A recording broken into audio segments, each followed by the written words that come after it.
Before we start, I'd like to draw your attention to the corner of the screen over here. See that? That's what you get when you use the PlayStation 4's built-in capture software. It will be present through the whole video.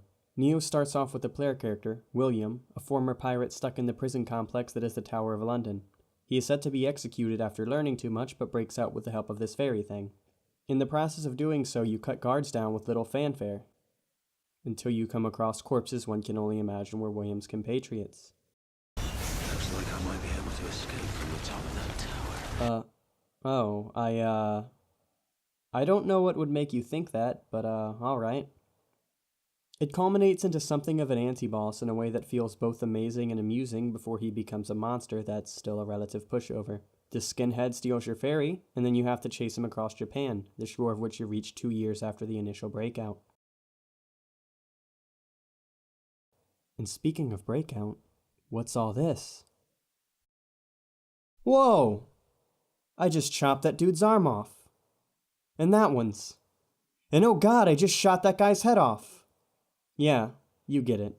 It has these needlessly gory, flashy, and excessively violent fountains of blood that people just explode into. This creates a stark contrast to the guards you were just fighting in London.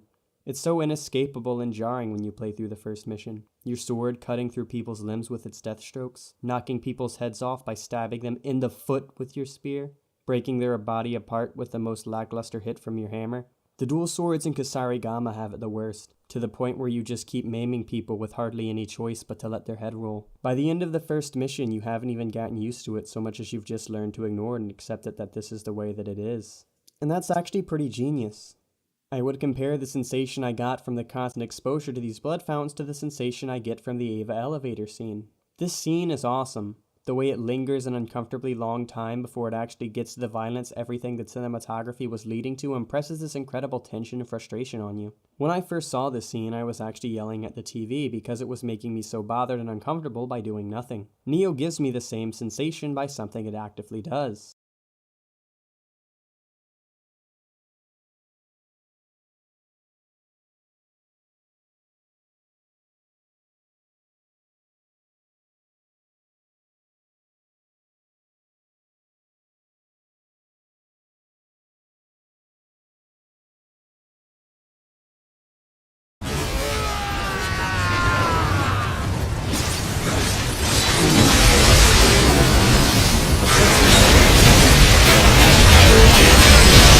But for now, the question that needs to be asked is what, if anything, these garish displays of hyperviolence lend to the game. And the answer is actually meaningful. Much like that Ava reference I shoehorned in for no good reason, you are in fact supposed to feel uncomfortable because of this presentation. See, in the middle of all this goofy nonsense at the start, you watch William recount the story of the voyage to Japan. In the process, all these ships with hopeful names all become lost or destroyed, save the one William rides. Love.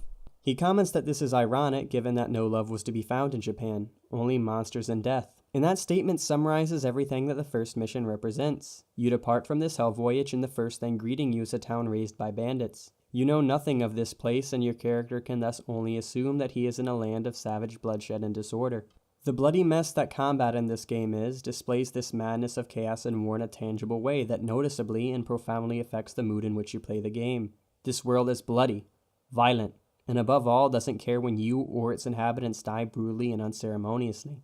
Your character should be no stranger to violence. After all, his backstory presents him as a pirate. When he was in the Tower of London, his unjust imprisonment and escape was a very personal, meaningful conflict.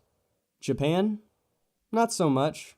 He came to hunt down this guy, sure, but everyone or anyone in Japan? The struggle on the shore is as impersonal as any could be, and the fact that he's now caught in a world he doesn't even have the tools to communicate in, but still has to fight people he couldn't possibly know or care about, makes the violence at once more powerful and completely meaningless. But here's the kicker to all this. At the end of the game, when you finally kill this skinhead, you get a flashback to London where you see a silhouette of the mastermind and other cult followers. So you go back to the Tower of London and what the heck? The guards still just crumble with no fanfare whatsoever. Why? In what universe does this make sense? I'm using all the techniques I learned from Japan. I have the same gear I was cutting things apart with there. None of this makes any sense. Am I just so skilled I'm not killing them purposely? Their blood's still all over my weapons. The game is very obviously and tacitly telling me I've killed them, but they just fall over and I'm entirely unable to even connect with their body once they've been felled. The mission right before this had the ultimate version of any mechanic involving amputation. A giant Hydra fight. Look at that shit.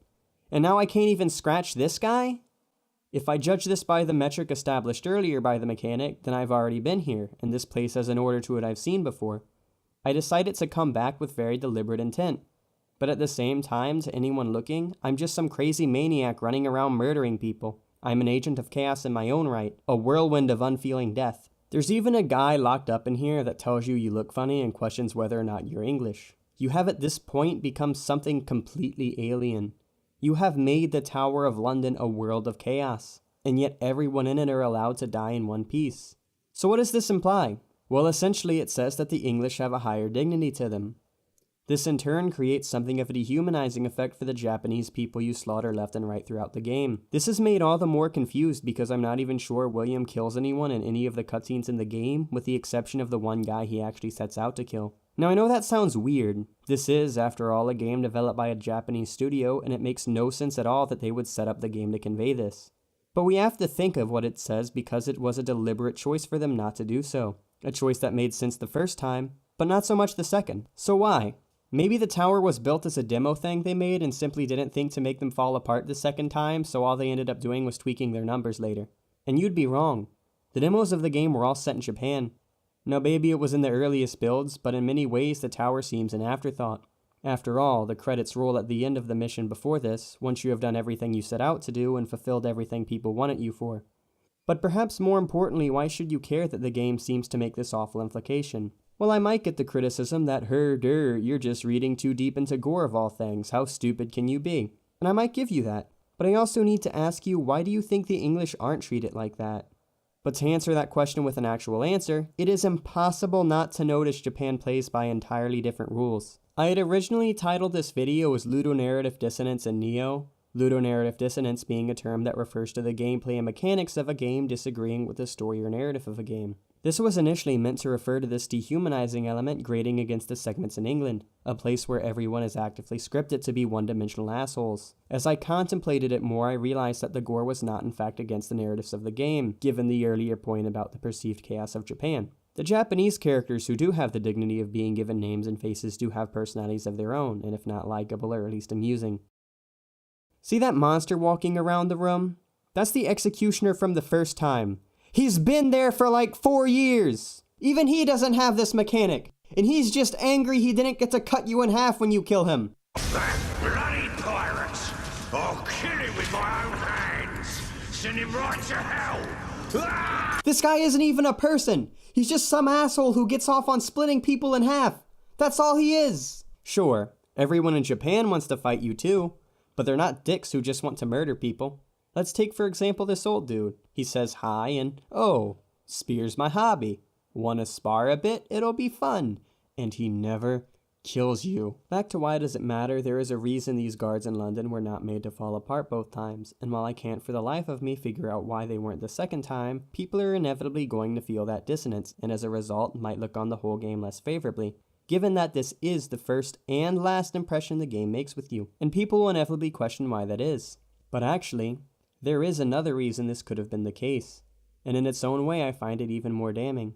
See, the fact that it was a Japanese studio making this perhaps made them less wary of how they made the Japanese people look. Perhaps the reason for these intact English wasn't so much to create this discomfort and unwelcoming in Japan in the eyes of the character, but to soften the violence directed towards the English for some perceived issue the West would have taken with it. And that is an act of profound cowardice. Nioh actively affected my mood by holding its visceral nature from me until I had meaningful gameplay choices. The very fact that you're watching this video is proof of that. Nevertheless, the treatment of the mission that represents the culmination of your choices has left me feeling significantly worse about the game than if the end had been the last mission before the credits. And the idea that any of that was due to an act of cowardice intentionally made to head their bets against my demographic is in my mind a worse implication and intent. There's a meme that goes around every once in a while that takes the movie The Last Samurai and replaces the text with the first weeaboo, and I feel it's a meme very apt for this. After schooling all these Japanese masters, killing all these demons, and returning to England, you are told by your reclaimed fairy that you can go anywhere. And when you have a vision of a companion who is in trouble, that the game strongly implied was going to kill you, you decide Japan is where you need to be. So you once again leave England, a land that now has to seriously question if you're even English anymore, for a land in which you're literally alien, because that's the only place you feel you belong anymore. Hey y'all, the Atomaniac here. Thanks for watching, and if you enjoyed it, please be sure to like, subscribe, and most importantly, leave a comment. If you're half as crazy as I am and want to support my insanity, I have a Patreon link in the description below.